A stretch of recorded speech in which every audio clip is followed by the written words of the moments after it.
Okay. So Aristotle starts off by saying, look, one of the first things that we need to decide is whether or not, because all citizens living in a polity have something in common, they have some shared locale at the very least. He's not going to say that living in the same proximity to one another is enough to make a polity. But he's saying, look, it's clear that you occupy the same space, the same approximate geographical space, and we have to decide how much are citizens going to have in common in terms of property. Must they have all things in common, nothing in common, or some things in common? And he immediately rules out and says, well, they have to have something in common. They have to have something in common. And then he goes through the process of showing how, well, it's really not good that they should have everything in common. And he uses the example of a wife and kids. And he actually draws the direct contrast to Plato. This is, oh gosh, how many of you here have the 4th edition? 4th edition? Okay, shoot. Well, it is the top of my page here. It's the bottom of the first paragraph, actually, of book 2. Chapter 1 of book 2.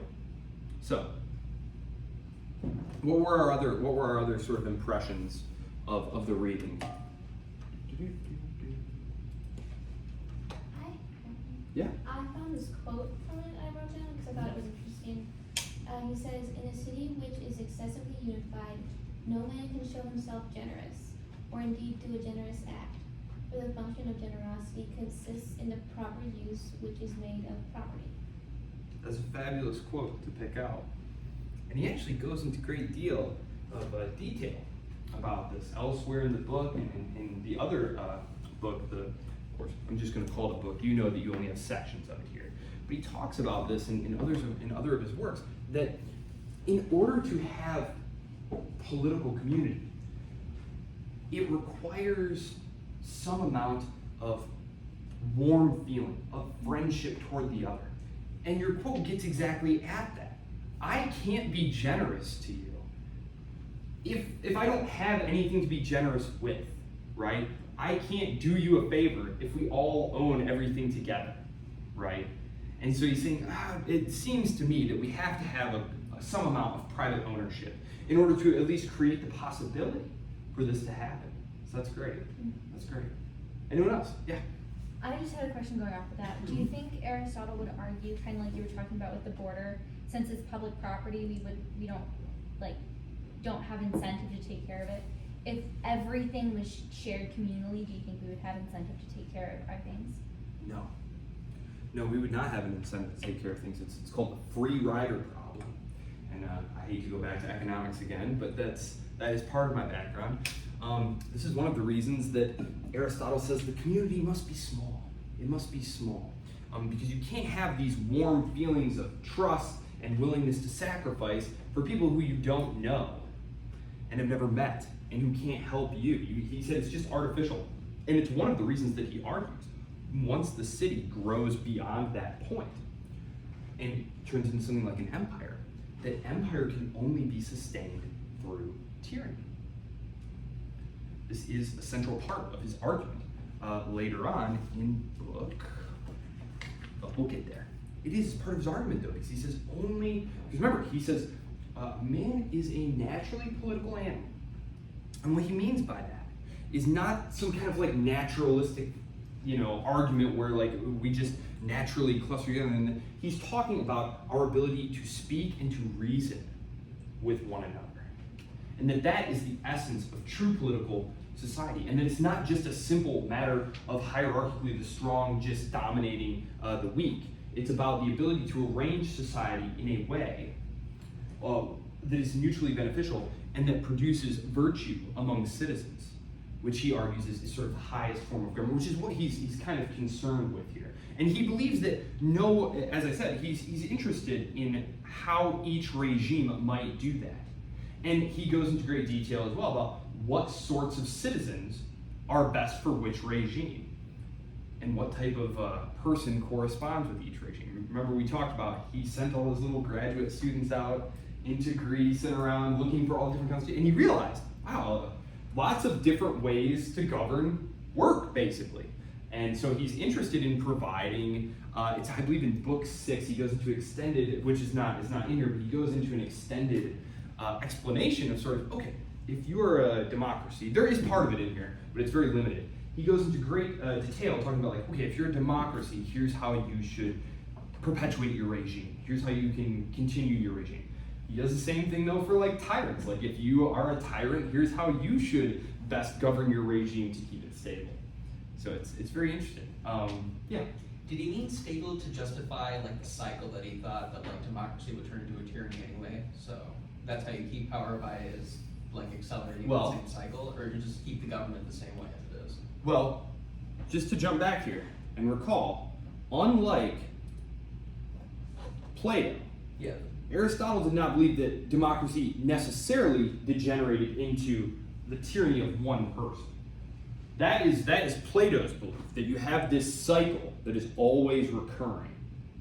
That is not the case with Aristotle. Aristotle believes that democracies can be stable, can govern themselves over the long term. As part of his defense of democracy, again, to go back to economics, probability theory, if we have a jar of marbles, and I say to each of you, guess how many marbles are in that jar.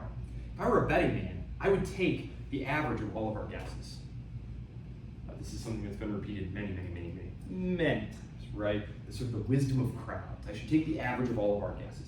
Aristotle uses that as a defense. He says, look, many people together giving opinions are more likely to come up with the correct idea. It's also more difficult to bribe many people. And he draws an example, a parallel with water. He says if you drop a little bit of pollutant into a small amount of water, the whole water becomes quickly polluted. Meaning, if you're ruled by one man and his mind becomes polluted, very quickly the whole society will be polluted. Whereas if you have a large body of governors in a democracy and you drop some pollutant in there, the water will still be potable for a very long time. You have to put a great deal of pollutant into the water to make it undrinkable. Again, this isn't saying that he prefers democracy or likes democracy. He's only saying that it's not necessary that democracy will become anarchy. And this is not anarchy in the sort of utopian political sense. He means anarchy in the sense of all against all, sort of in the Hobbesian sense. So in this, so I guess what I would say here, before we move on, just to highlight here, in case we're unclear, I'll move over here so that Tobin, watching this later, doesn't have to look at this through myself. So for Aristotle here, I had said that he is generally a positive theorist. He does, though, make distinctions, normative distinctions, between how a monarchy, or how one ruler should be ruling, what is the correct form of rule by one, versus sort of a deviant form, or misrule by one. And this all goes back to an assumption that he makes, which I feel like is a reasonable assumption to make, which is that in order for a regime to be stable, in order for a regime to last a long time, and to create the possibility for virtuous living together and well-being, there's just certain ways that you have to behave. And so in this case, monarchy, he's going to spend a lot of time talking about the rule of law. He's going to talk about the rule of law. Now he has very subtle and complicated things to say about all of these things, and it's why reading it once or twice, and really if you are very interested, you'll have to read the whole book and you have to read passages many times. One great example of that is his passages on slavery, where at a quick read you're tempted to just say, oh well, you think slavery is fine because slavery always had existed. But like that's not his argument at all. In this case, though, what he's saying here about the rule of law is he's saying a monarchy can rule correctly if it provides justice, if it rules according to law, if it administers justice equitably, whereas a tyrant would not, right? Just as an aristocratic republic could rule correctly if it is seeking to promote the common good and upholding the rule of law, versus an oligarchy or plutocracy who is using the law to its own benefit, or using society's means to enrich itself. Yes. So constitutions would have been common at that time, right? Yeah. Yep. Okay. So yes. So just a note there. This is why actually I put these up here together, was so that you can reference these, because there are similarities, and Aristotle's is going to be the more popular, the more influential, because he's going to really influence Aquinas later, and he's going to appear. Aristotle was also very influential on Montesquieu, who of course the founders of the United States were huge fans of. So, okay, so I guess I can just leave this here. Okay, so flip through here. Okay, so we talked about the system of property. So he talks about the difficulty. We were talking about this of the free rider problem. The free rider problem means that if we all get the same reward, no matter how much work we put in, people are naturally not going to have the incentive to work as hard as they need to, right? This is one of the reasons that communist China wound up surviving, whereas the Soviet Union did not. It's one of a few reasons. But essentially, China under Mao Zedong, there was no marketization going on. It was all communal. It was all communally done, right? There were rightists. These are right communists, not like actual right wingers, but like communism is a spectrum. Some of them, like Deng Xiaoping, believed that no, heavy industry should be communally owned, but that farming and things like that should be done locally, and that it was fine to have peasants owning individual plots of labor and keeping their surplus and selling it in a market. And this is actually one of the huge things that turns around the situation in China, where you have, in the 1960s, tons of people starving to death, millions of people literally starving to death, to society starting to turn around and grow richer. Of course, some degree of this, a great deal of this is attributable to the fact that it became a trading partner with the United States, starting in the late 1970s, and it gained favored nation trading status. But it's just to point out that there was no incentive for people to work. And so they were always blaming it on saboteurs and, rightists and stuff, when really it was just that, why should I go out there and work hard if everything is just going to be confiscated away by the state and I'm just going to get given back the same amount as everyone else, no matter how much work I do. So private property. So as Aristotle recognizes, there needs to be private property. There needs to be the ability for the producer class to seek profit, to grow the wealth of the state. The theory of citizenship. So, Aristotle does not believe in like kind of a universal type citizenship, a universal type state. I talked about the fact that he believed that there were different types of citizens that were natural to different types of regimes. And that, and so when he says, sorry, right here. So, sorry, I have too much stuff underlined as per usual.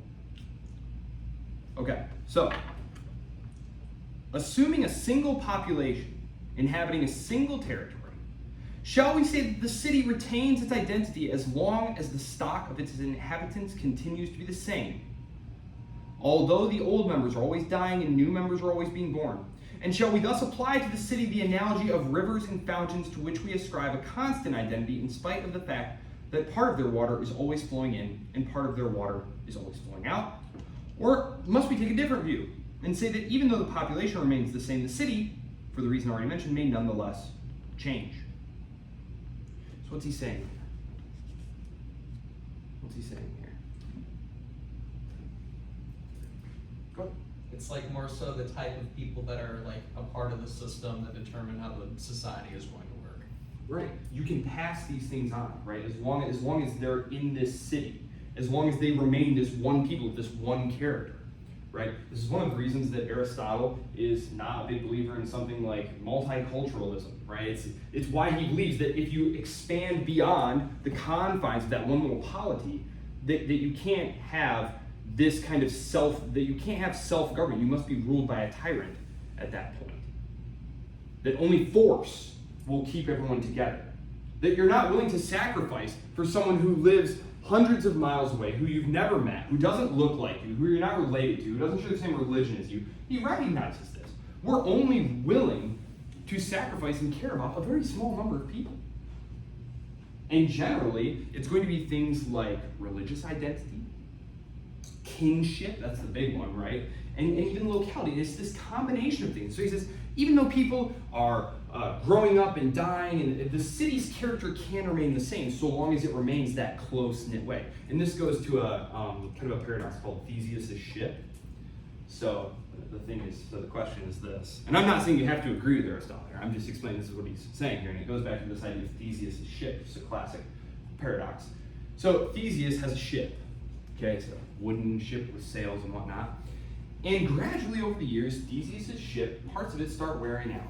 So he has to replace this oar, and he has to replace this rope, and he has to replace this pulley, and he has to replace this sail. And after 20 years, none of the original parts on Theseus' ship are the original part. They've all been replaced. But here's Theseus' ship, so it's still the same ship. Again, not saying you have to give you have to choose one or the other, but this is what he's saying.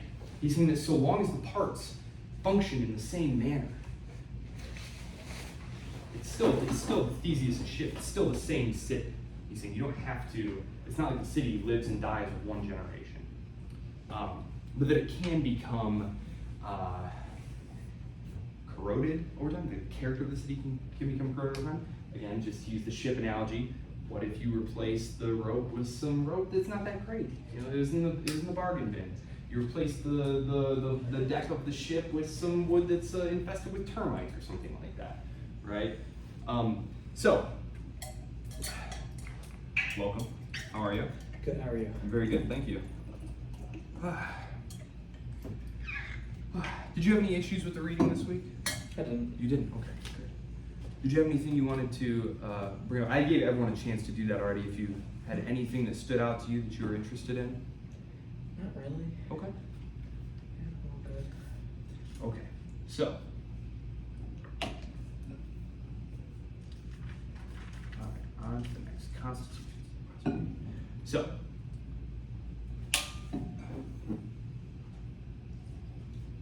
Sorry, trying to get my train of thought back. Okay, so. There are a number of types of regimes. And Aristotle is not interested in placing one above the other. Unlike Plato, who we saw had a preferred type of regime, Aristotle is much more of a realist. He's interested in how to keep these things functioning well. And I gave the example of like a tyrant. This is actually something, about 10 years ago now. But these two academics, they wrote this thing called the Dictator's Handbook. It was a little tongue-in-cheek. Maybe it was very tongue-in-cheek. But it was basically, if you're a dictator, this is what you should be doing to stay in power. And it's very funny. But Aristotle has this same view in mind. He's saying, look, I'm not judging any of your regimes. I'm just saying these are the strengths and weaknesses of a regime. Right? And so one thing that he talks about in terms of weaknesses of democracies, let me hear what you have to say, because you didn't get a chance to read all of this, right? I did not ask you to read all of this. What do you think are some possible criticisms of democratic governments? What are some weaknesses of democracies? Isn't like the majority always rules? So the minority, which could even just be 49%. Doesn't get what they need. So a lot of the time the minority is overlooked and doesn't have a voice in the government. Okay. Earlier you were kind of talking about like common ownership and how it doesn't provide like an incentive structure for you to be like a producer as opposed to someone who's just leeching off of everybody else. And in my perspective, I kind of view it in the same way that like democracy is afforded to everybody in like America, for example, because the only standard that you need in order to vote is to be 18 years old.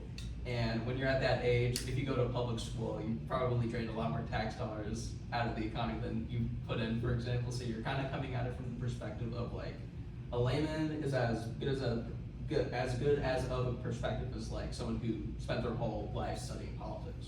Right? That it really levels things. It doesn't privilege knowledge in a voter. Okay, Yeah. okay. And from a practical standpoint, what are some like consequences of these things? What are some possible consequences of these things? How might these harm the polity? How might these harm the state? Well, I was just going to say populism, because it's essentially taking Okay. a caterance, Okay. having in consideration what's good for what people think is good for them. Okay. Yeah. Couldn't this be an emotionally charged, like if the majority is emotionally charged on a certain subject, that if they make the wrong decision because of their emotional charge and the minority is thinking logically about it, it causes a ton of conflict there? That was definitely one of Plato's criticisms, right? That the majority of people are not moved by their logos. They are moved by their passions. And that we always have to be on the lookout for demagogues who will appeal to their baser nature and character. And this is certainly something that Aristotle talks about here in how regimes crumble, in how regimes fall, because he talks about people feeling like there are those, I'll just read it to you.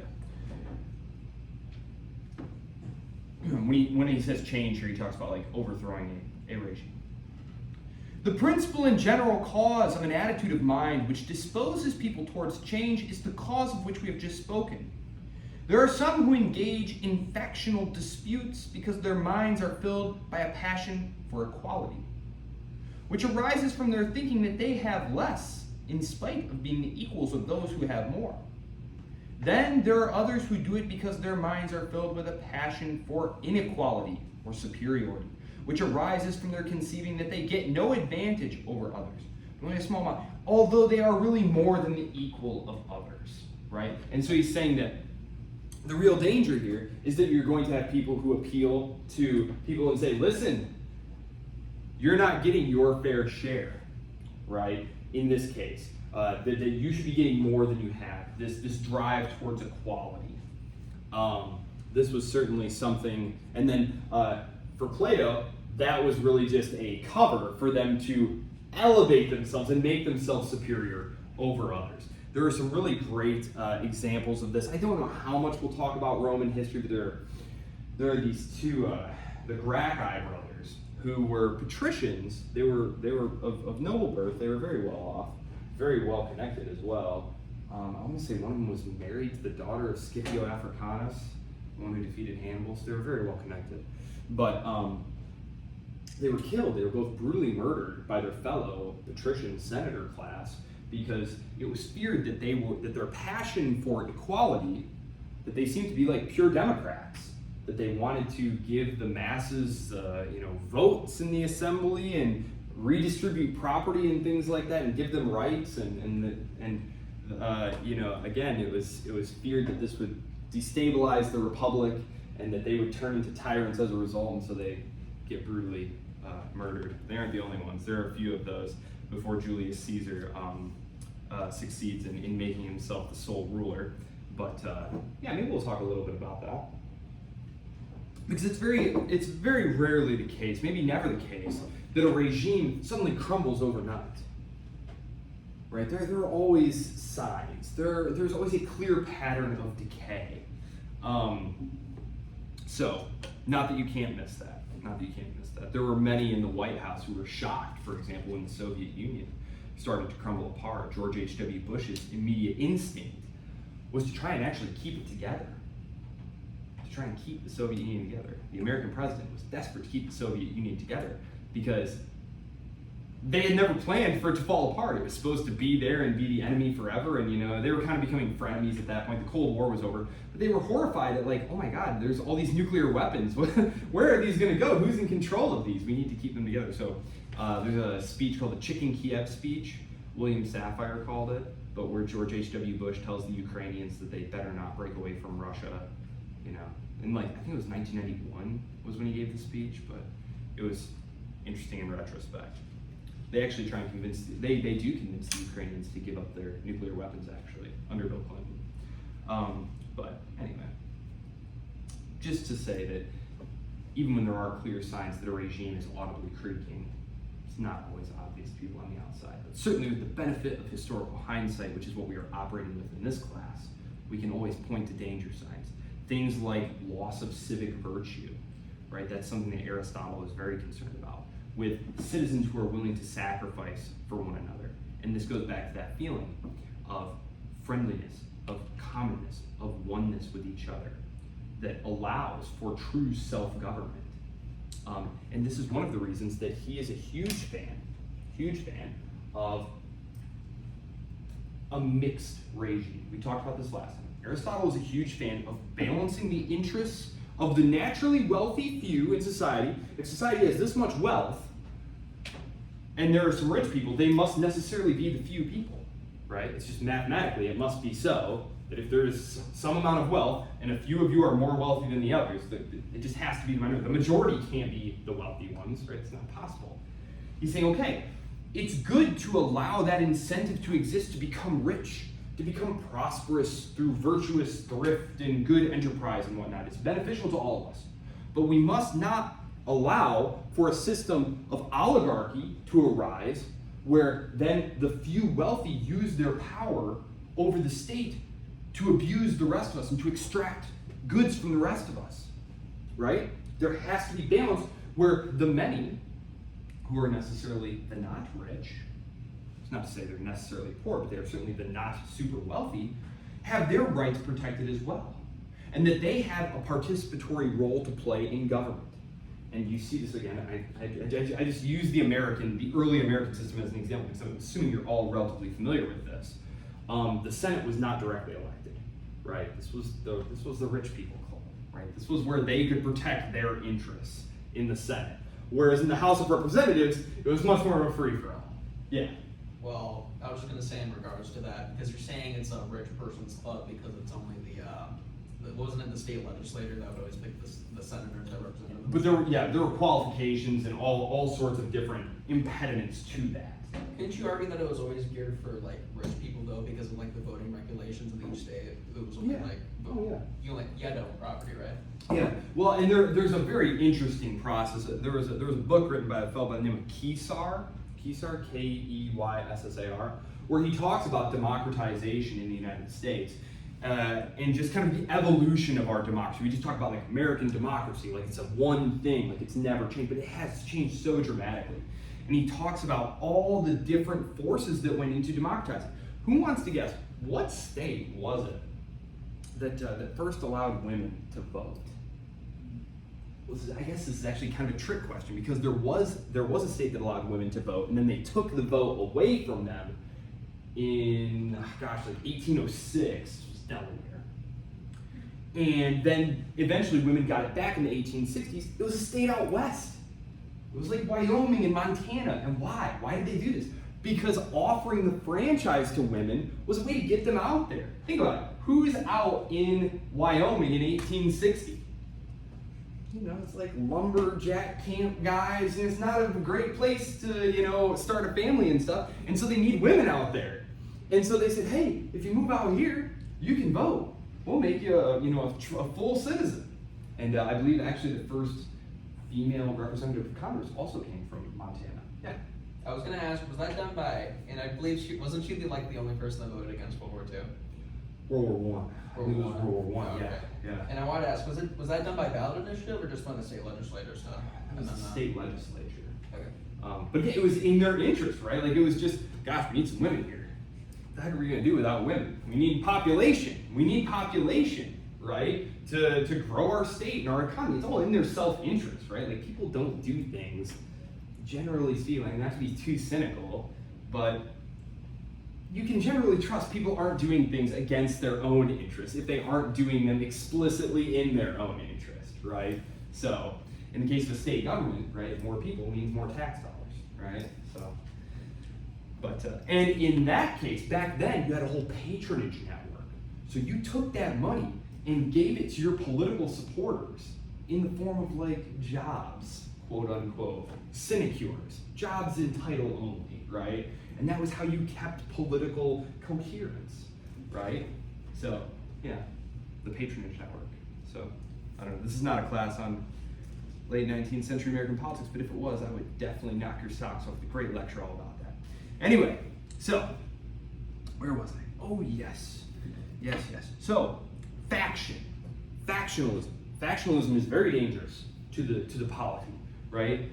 The founders in the Federalist Papers, they talk a lot about the ills of faction, right? right? That we shouldn't have party, and that's what they mean by faction is parties, like opposing parties who are battling for control of the state. The founders were immensely concerned about factionalism. And of course, what happens in the 1890s, as soon as George Washington steps away, immediate factionalism, right? The Federalists and the Jeffersonian Republicans, and ultimately the Federalists are defeated, and the Jacksonian Republicans kind of take over government for a period of about, 15, 20 years. And it's called the era of good feeling. It's called the era of good feelings. But then of course there's immediate conflict that starts to take on a sectional character by the 1820s. And sort of it's all just kind of a run up to the Civil War at that point. So factionalism must not have factional dispute. The objects at stake in these factional disputes, whether or not they're interested in equality or whether they're interested in superiority, is profit and honor.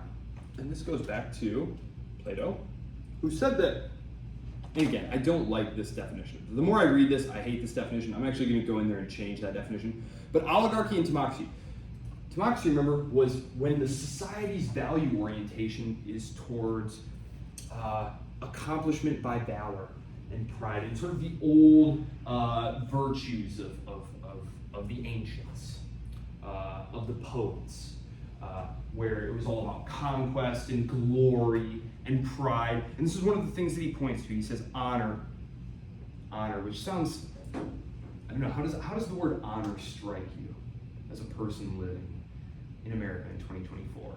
Like if someone told you, my value orientation is not toward profit is the other one, it's profit and honor, those are the two things. So oligarchy is concerned with profit, it's when the society is geared toward profit. And democracy was when it was geared entirely toward honor, right?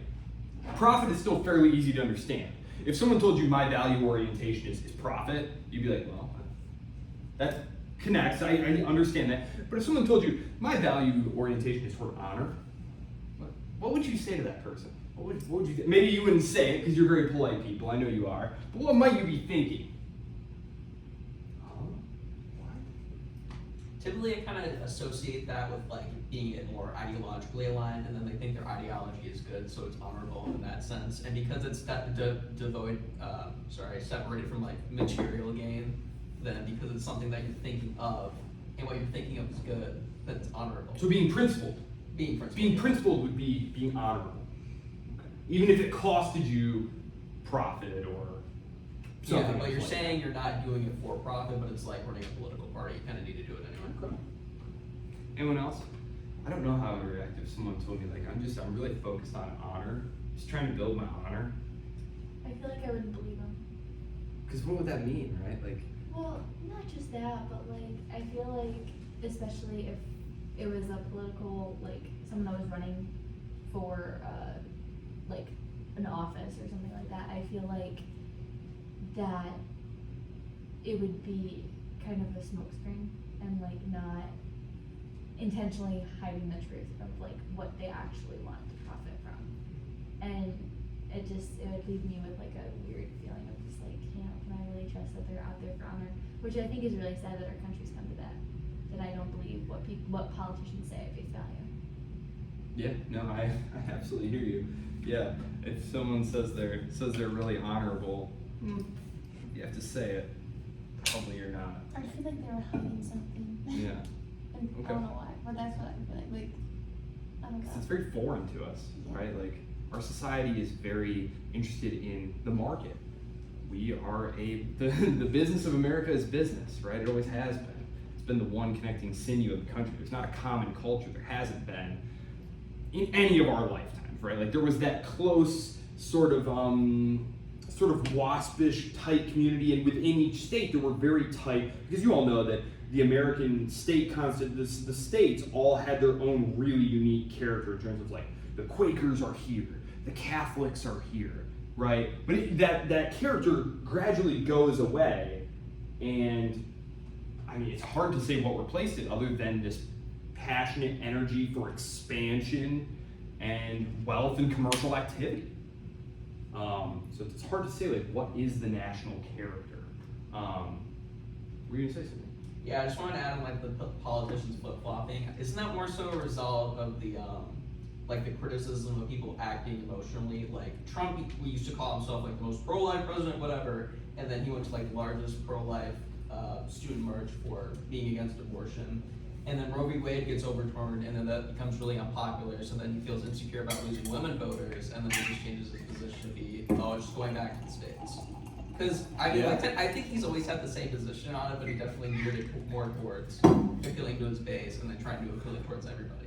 Yeah, I don't know if he's always held the same position in his life. I know that he was he was in New York, like high side, like he was pro-life at one point, became a Republican. People's opinions change over life, but in the case of this, what you're talking about here, like when this is just me purely being a political commentator here, when Roe v. Wade got overturned, I was like, Republicans have worked toward this for so long, they're going to be so sad now that they don't have it to campaign on. Because it was such a great campaign issue to stimulate the base that we're going to overturn. Well, now it's already overturned. Now it's the Democrats' football. You pass the signs all the time, right? That this November we're going to defend abortion. It's like their big rallying cry. And so Trump has now started to wiggle back toward the center, like, it's okay. I love.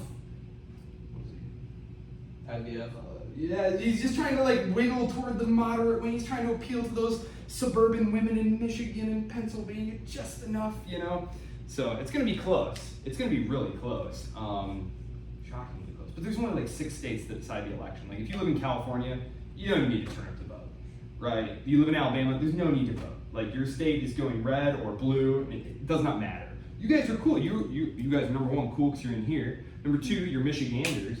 And yeah, our votes do count. They're like some of the only ones that do. So, bully for us. Yeah, so, yeah, go ahead. I was just gonna say, like, in consideration of like Trump's position over time, because he was a Democrat when George Bush was president, and then he ran for the Reform Party, but then that didn't work out in 2000. Or I guess that would have been during Clinton's era. And then he became a Republican again when Obama became president. Mm-hmm. But whenever he has like those like political party shifts, I think he's always kept like the same ideological position. Like I think because he was technically the first president to be pro-gay marriage throughout his whole presidency, and even during the debate with Joe Biden and Sarah Palin, he said that he wasn't for it was the debate over codifying same-sex marriage into the government legislation or whatever, and then that would eventually get overturned in the. It was 2015. I forgot the name of the Supreme Court case that legalized same-sex marriage. Overfell Hodges. Yeah, but I think he's always come at it from like the same angle, but he always just like changes his label for himself. And I think like the level of pandering that he does in order to appeal to different people has changed the perspective of like which voter bases he's trying to appeal to. Yes, I mean he is a politician. Yeah, Right. Like, basically. I mean, politicians are concerned with it, enlarging their own reputation. Donald Trump has wanted to be president since the 1980s, right? The first time he threw it out there, like, I think I'd be great as president. Like, who says something like that? They're interviewing you for something, you've got a business, who just out of nowhere says, you know who should be president? It's me. I would be the best president. If they gave me the chance, I would be great at it. Like, that's exactly the type of person where I'm like, no, you're never gonna be president. Sorry. Don't want you to be my president. People who want power should be distrusted with it, never trusted with it. And just to go back to what we were talking about with democracy and with all these things, one thing that makes these things correct, we talk about this as rule of law, moderation. There is nothing moderate about our politics today. It's becoming more and more extreme.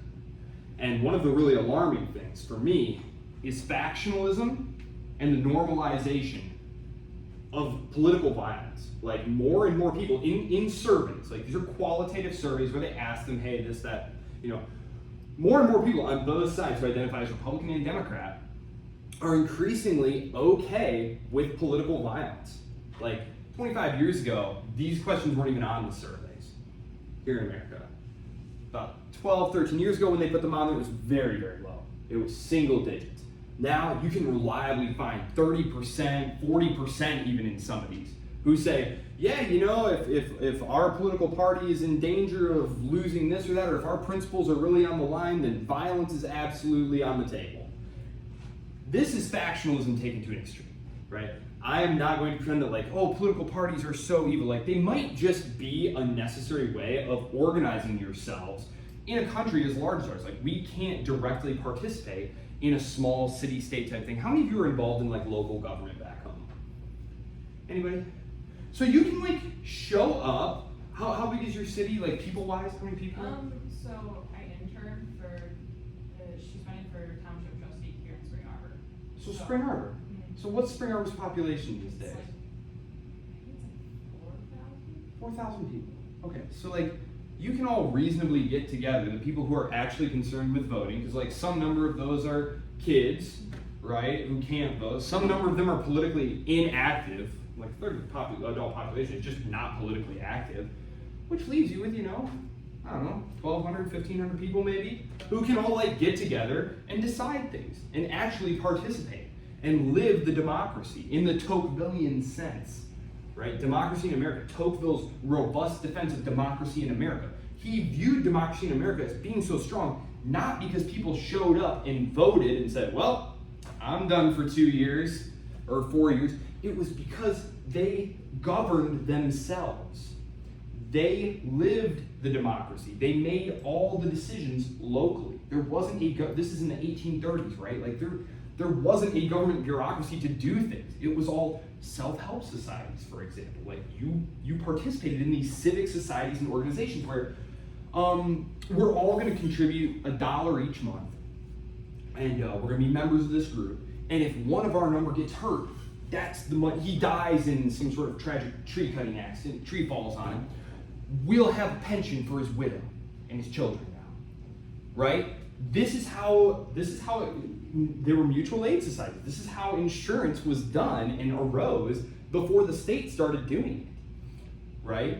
And so again, it was more participatory. It was on you to go out and to involve yourselves in these communities. And they would have things like dances and potluck dinners and stuff, and it was all very participatory. You were part of this fabric, this local fabric that took care of your needs together, collectively. And that's not how it is anymore, right? I think it's pretty obvious. The first social welfare programs, they took that and just said, no, just throw us, we'll take the money. You don't even have to send the money in. We'll just withhold the money from your paycheck. And at some point, if you get sick, just go to the doctor, your name will be in the registry, and that'll be that. And you can say that like there are good things about that, but I think you can also say that like it is not the same level of participation, right? It is very atomistic. It is not a communal activity anymore. It's communal in the sense that like we're all pitching in, but there's no direct connection to anything that's happening there, right? So, in democracies, this is one of the things that he says divides us from democracy and anarchy. In democracies, the rich should be spared. Not only should their estates be safe from the threat of redistribution. We cannot violate the property rights of people. Again, you talked about the majority just voting to abuse the minority. Even here, Aristotle says what separates good, correct rule by the many versus deviant or perverted or unsustainable rule by the many is the rule of law, the sanctity of the individual. That you can't simply vote to take people's stuff away because you want it and feel like you're entitled to it, to make everyone equal. He said, look, just looking around, looking at all of you, I can see, I'm not talking about all of you literally, I'm talking about Aristotle is looking out at all the people that he's seeing, and he says, look, it's obvious that there is an unequal distribution of talents among society. Everyone is different. Everyone has different talents. Alexander Solzhenitsyn's great quote that if you make people free, they will not be equal, and if you make people equal, then they cannot be free, right? People are just going to have different abilities, and those abilities are going to produce different outcomes. It's one of the reasons that he says some people are meant to be slaves. What does he mean by that? I'll make this one of the last things I say, because it's hard in talking about slavery and like a slave society here. And the founders, they're second generation of descendants, when the debates about slavery get really hot in the 1830s and 1840s, and there's polemics basically going back and forth. One of the justifications that's thrown out there is the ancients, the most enlightened people in the whole history of Western civilization, had slaves. Aristotle himself said some people are just naturally slaves, and that it's good and just that they be slaves. What Aristotle is talking about here is that only people who are able to restrain their impulses, to strike a moderate balance between sort of their rational impulses and their more baser instincts to maybe steal from people or indulge too much, to waste their property, being profligate. We talked about how in an oligarchy they want the young man to have a gambling problem, right? So they'll gamble away all his property and they can buy it, right?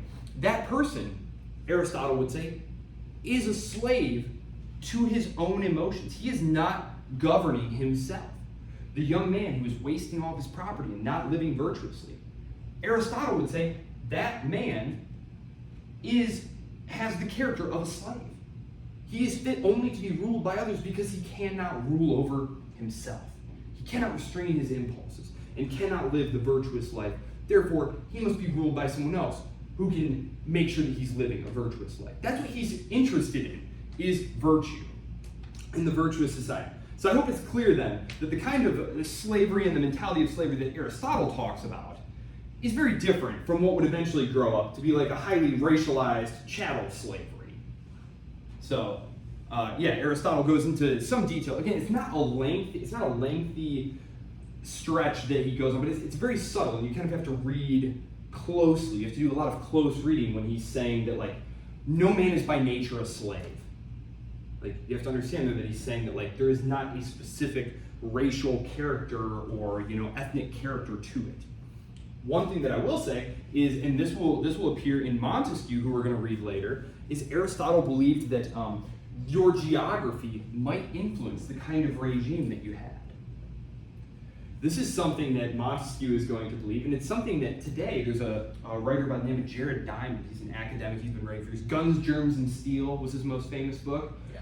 He's like a literal geographical determinist who believes that everything that you see today, from the type of society you have to the type of economy that you have to the whole way history has unfolded, is literally just, you could have predicted it from the way those rivers are arranged there, or the kind of wheat that was growing there.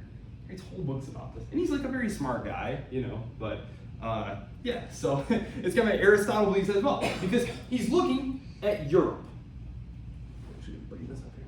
He's looking up here, up in this region, and he's saying these northern men are too much ruled by their passions. I forget the Greek word, thumos, I think it is. But they're too much ruled by their own spirits. They're not willing to use their reason enough.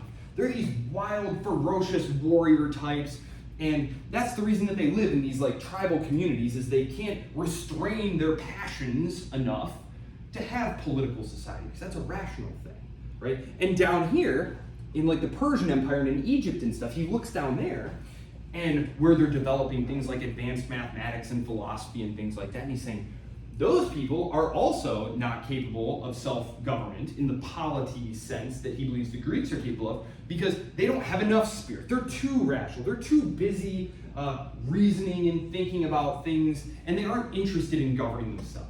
It's why they're ruled by these, pharaohs and whatnot. He says only the Greeks are really capable of self-government because they have both spirit and reason. And that at their best, the Greeks are able to strike that perfect moderate balance between these things, right? That's Aristotle's big concern, is moderation. He's a very practical guy. He's not concerned with some ideal situation. He is concerned with how do we balance these two things. He is, a Greek. He was born in what was technically Macedonia, the Macedonian kingdom, but so he does have a Greek bias. But when he looks at the Greeks, he views them as sort of the perfect encapsulation of both spirit, the warrior fighting spirit, but also of rationalism, of the ability to restrain these things. And of course, you could pick on that and say, well, how come you guys ripped each other apart until you were so weak that Philip of Macedon and his son conquered you all? But I suppose that would be rude. He is dead after all. So, Plato.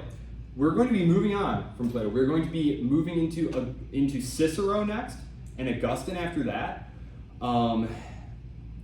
leaving you with Aristotle. So don't get confused by the cyclical evolution of politics where there's one ideal state and then it gradually degenerates down. That's Plato. Aristotle, he's this guy. He's saying, look, whether you have rule by one, rule by a few, or rule by many, there's a proper way to do things where it respects the rights of individuals and it strikes a balance between all the parts of society, and a deviant way for one to rule, few to rule, or many to rule. One which does not respect the rights of others, one which engages in excess, one which is not ruled by the virtue of moderation. Right? We talked about this. Excessive kindness is not a virtue, right? You've impoverished your family by giving away all of your stuff. Just like excessive miserliness is also not a good quality either, right? So, moderation. So that's Aristotle. He's a very pragmatic guy. Okay, any questions about Aristotle before we move on to Cicero next week? Yes. I just wanted to confirm something. Mhm. Is Aristotle the one with the golden mean theory? The golden mean. Or I don't remember what it's called.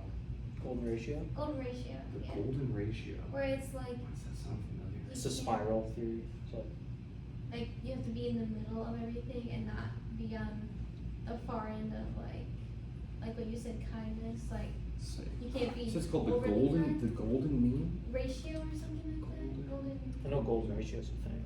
Golden mean Something golden. or golden ratio. Let's take a look. The golden mean, yeah, that sounds right with mathematics. That's what the golden mean was striking me there. I didn't want to sound silly, but yeah, it's a perfect ratio. Yep. Okay. Golden. Okay, I'll try golden mean. No, that was golden mean or golden ratio. Okay. All right. I'll try both. Golden mean. Oh, okay. Again. Blah, blah, blah. And it is associated with Aristotle. A for the day. Let's see. The ideal middle between two extremes. The golden mean. Indeed. Well, isn't that perfect? There you go, everyone. Moderation. Must strike a compromise between competing interests, right? Otherwise, it's going to degenerate into a fight over the state to suborn the other one who is against you, which is kind of where we're headed now. Spoiler alert. Okay. All right, everyone. I look forward to seeing you all on the discussion board, where you will have detailed instructions about what I would like to see from you this week. We're going to try this. I think it's going to work splendidly. If anyone needs anything, please do not hesitate to contact me. When is it going to be open? Yeah, that was. It will be open tonight. I'm going to put it up this evening, and I will leave it open until midnight Sunday. Awesome. Okay? All right.